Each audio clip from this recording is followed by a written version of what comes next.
नमस्कार दोस्तों, मैं हूं आलोक कुमार शुक्ला और आप देख रहे हैं मोबाइल क्लासेज। आज की इस वीडियो में मैं लेकर आया हूं प्राचीन इतिहास के कुछ महत्वपूर्ण प्रश्न जो परीक्षा की दृष्टिकोण से काफ़ी महत्वपूर्ण हैं।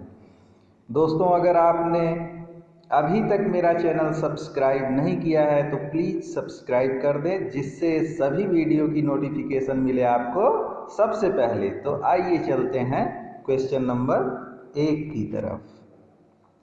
क्वेश्चन नंबर 1 है, भारतीय इतिहास को जानने के लिए किन किन स्रोतों की आवश्यकता पड़ती है या किन किन स्रोतों की आवश्यकता होती है। तो पहला पुरातात्विक स्रोत, दूसरा साहित्यिक स्रोत और तीसरा विदेशी विवरण।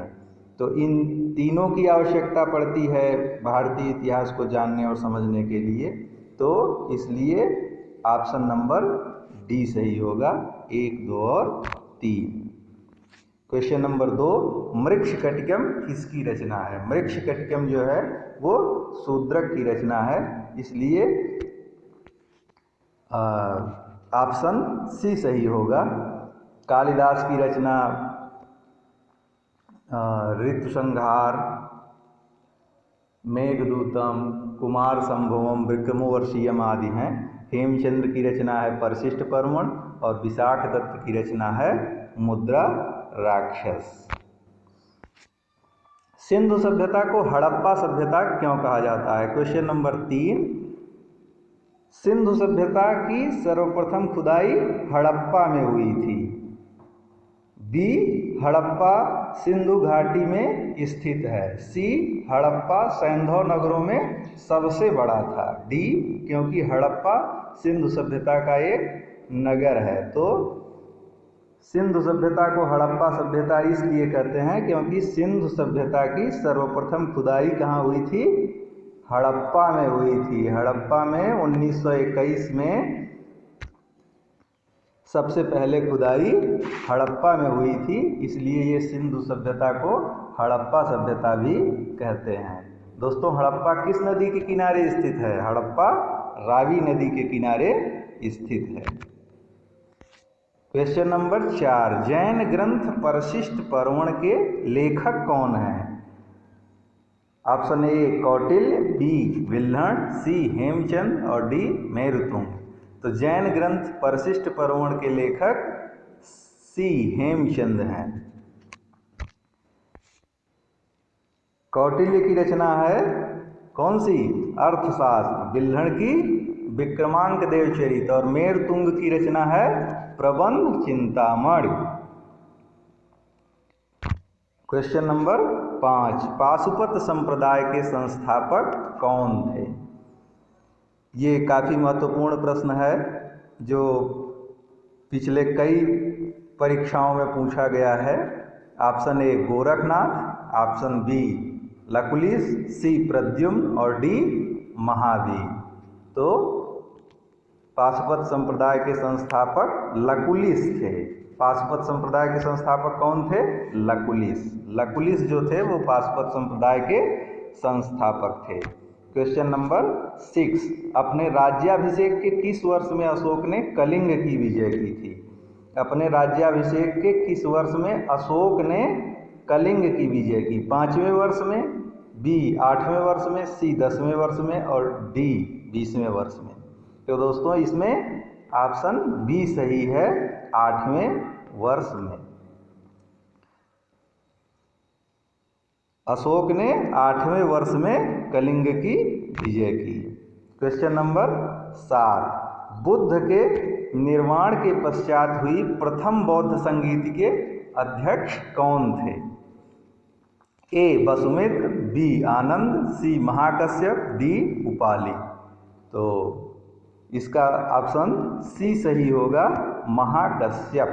बुद्ध के निर्वाण के पश्चात हुई प्रथम बौद्ध संगीत जो 483 ईसा पूर्व में हुई थी और उस समय शासन था अजातशत्रु का। अजातशत्रु जो है वो राजा था जिसने प्रथम बौद्ध संगीत आयोजित की थी राजगृह, और उसके अध्यक्ष कौन थे? महाकश्यप।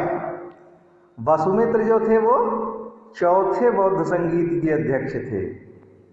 जब कनिष्क के शासनकाल में चौथी बौद्ध संगीत का आयोजन हुआ था कुंडल वन में, तो वहाँ वसुमित्र अध्यक्ष थे। और आनंद जो थे वो सूत पिटक के रचनाकार हैं और उपाली ने विनय पिटक लिखा। क्वेश्चन नंबर 8, विक्रमांक देव चरित का लेखक कौन है? विक्रमांक देव चरित का लेखक option A Banabhatta, B Vishakha Datta, C Kalidas और डी बिल्हण। तो विक्रमांक देव चरित के लेखक जो हैं वो बिल्हण हैं। बाणभट्ट ने हर्षचरित लिखा है, विशाख दत्त ने मुद्रा राक्षस और कालिदास की रचना मालविकाग्नि मित्रम, अभिज्ञान शाकुंतलम, ऋतु संहारम, मेघदूतम, विक्रमो वर्षीयम आदि है। क्वेश्चन नंबर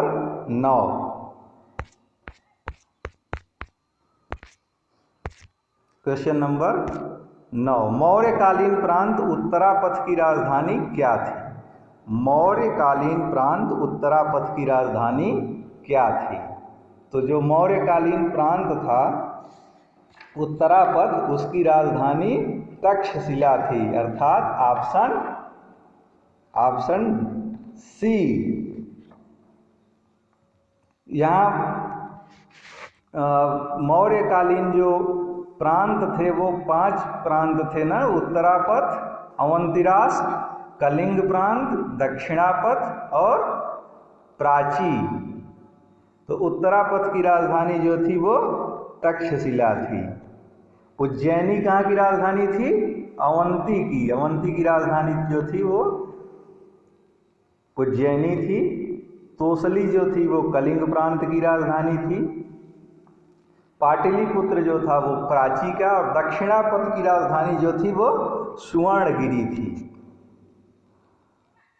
मौर्यकालीन प्रांत उत्तरापथ की राजधानी क्या है? तक्षशिला। क्वेश्चन नंबर 10, प्रसिद्ध शासक मिनांडर का संबंध किस राजवंश से है? तो प्रसिद्ध शासक जो मिनांडर था वो हिंद यवन राजवंश जो था वहाँ से संबंध रखता है। इसमें कुषाण दिया है ए में, बी में शुंग वंश, सी ऑप्शन में कर्ण वंश और डी में हिंद यवन। तो वो हिंद यवन शासक मिनांडर था। यही हिंद यवन शासक मिनांडर था जो यहाँ भारत में आने पर जो है वो बौद्ध धर्म में दीक्षित हो गया था। किसके संपर्क में आने पर? मिनांडर जो था वो नागसेन के संपर्क में आने पर बौद्ध धर्म में दीक्षित हुआ था। नागसेन की पुस्तक एक है मिलिंद पन्हो मतलब ये पाली भाषा का शब्द है मिलिंद पन्हो, और इसका हिंदी रूपांतरण है मिलिंद के प्रश्न। तो मिनांडर जो है वो उसका नाम है मिलिंद। तो मिलिंद के प्रश्नों का उत्तर कौन देता है? बौद्ध भिक्षु नागसेन।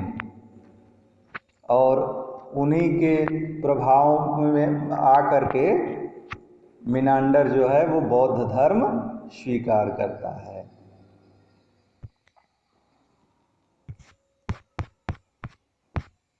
क्वेश्चन नंबर 11, श्रवणबेलगोला स्थित है? श्रवणबेलगोला स्थित है option number A Tamil Nadu, B Gujarat, C Karnataka और डी आंध्र प्रदेश। तो ऑप्शन नंबर सी सही होगा, कर्नाटक। कर्नाटक ये वही श्रवणबेलगोला है जो जहाँ जो है चंद्रगुप्त मौर्य ने जब अकाल पड़ने पर यहाँ शासन कार्य छोड़ करके भद्रबाहु की अध्यक्षता में दक्षिण भारत जा करके कर्नाटक के श्रवणबेलगोला में जैन धर्म को स्वीकार कर लिया था। ये काफ़ी महत्वपूर्ण प्रश्न है और कई परीक्षाओं में पूछा भी जा चुका है कि श्रवणबेलगोला जो है वो कहाँ स्थित है। क्वेश्चन नंबर 12, हाथी गुम्बा अभिलेख किस शासक से संबंधित है? पहला ए चंद्रगुप्त मौर्य, बी चंद्रगुप्त विक्रमादित्य, सी समुद्रगुप्त और डी खारवेल। तो दोस्तों हाथी गुम्बा अभिलेख जो है वो खारवेल से संबंधित है, इसलिए ऑप्शन डी सही है। हाथी गुम्बा अभिलेख जो है वो खारवेल से संबंधित है। समुद्रगुप्त का अभिलेख जो है वो प्रयाग प्रशस्ति है जो इलाहाबाद में है।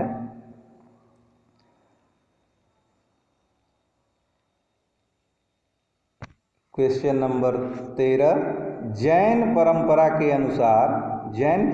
अनुसार 22वें तीर्थंकर नेमिनाथ किससे संबंधित थे? जैन परंपरा के अनुसार 22वें तीर्थंकर, पहले तीर्थंकर कौन थे दोस्तों? ऋषभदेव। पहले तीर्थंकर ऋषभदेव थे और अंतिम तीर्थंकर कौन थे? महावीर स्वामी। और यहाँ क्वेश्चन में क्या पूछ रहा है कि जैन परंपरा के अनुसार 22वें तीर्थंकर नेमिनाथ किससे संबंधित हैं? तो नेमिनाथ जो है वो कृष्ण से संबंधित हैं। नेमिनाथ कृष्ण से संबंधित हैं, इसलिए ऑप्शन बी सही है इसका। क्वेश्चन नंबर 14, वैदिक साहित्य में सभा व समिति को किस देवता की 2 पुत्रियां कहा गया है? वैदिक साहित्य में सभा व समिति को किस देवता की 2 पुत्रियां कहा गया है? ऑप्शन ए इंद्र, बी अग्नि, सी प्रजापति और डी रुद्र। तो वैदिक सभ्यता में सभा और समिति को प्रजापति की 2 पुत्रियां कहा गया है। प्रजापति की 2 पुत्रियां। क्वेश्चन नंबर 15, दोस्तों इस क्वेश्चन में मिलान करना है। सूची 1 को सूची 2 से मिलान करना है। तो ए में दिया है विक्रमोर्वशीयम, तो विक्रमोर्वशीयम किसकी रचना है? कालिदास की। तो ए का हो जाएगा 4। राजतरंगिणी किसकी रचना है? कल्हड़ की, ये हो जाएगा 5। हर्षचरित जो है वो बाणभट्ट की रचना है। मुद्रा राक्षस विशाख दत्त की रचना है और विक्रमांक देव चरित बिल्हण की रचना है। तो इसका सही आंसर हो जाएगा ए का 4, बी का 5, सी का 2, डी का 3 और ई का 1। ऑप्शन नंबर ए। तो दोस्तों आज के लिए बस इतना ही, और मैं आगे भी ऐसे ही परीक्षा उपयोगी जो महत्वपूर्ण प्रश्न हैं उनको लेकर आता रहूँगा। आशा है कि ये वीडियो आपको अच्छा लगा होगा। तो आज का एक प्रश्न मैं आप लोगों से पूछ रहा हूँ और कमेंट सेक्शन में उसका उत्तर आप जरूर दीजिएगा कि अमित्र घात अर्थात शत्रुओं का वध करने वाला किस मौर्य शासक की उपाधि थी? अमित्र घात अर्थात शत्रुओं का वध करने वाला किस मौर्य शासक की उपाधि थी? धन्यवाद।